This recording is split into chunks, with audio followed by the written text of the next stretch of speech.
včasih komentiram zakon o zdravstveni dejavnosti, ta vendarle izhaja iz ene napačne začetne predpostavke.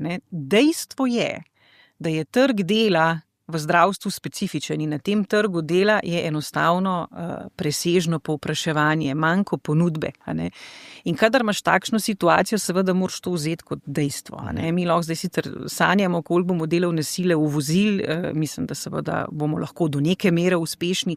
Predvsem sem že prej rekla, je treba delati na tem, da ne zgubimo angažiranosti teh, ki že zdaj delajo, in umski delavci se lahko hitro demotivirajo. Tako kot jih lahko nefinančno hitro spodbudiš in so nefinančne spodbude do 4-krat močnejše, tako jih lahko tudi motiviraš.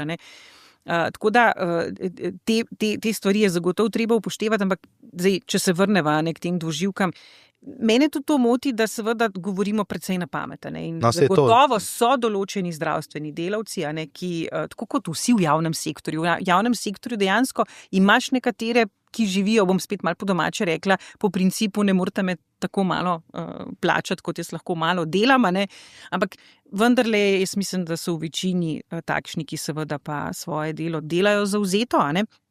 In jaz mislim, da ravno z tega vidika je pomembno, da ti seveda imaš spremljanje efektivno opravljenega dela.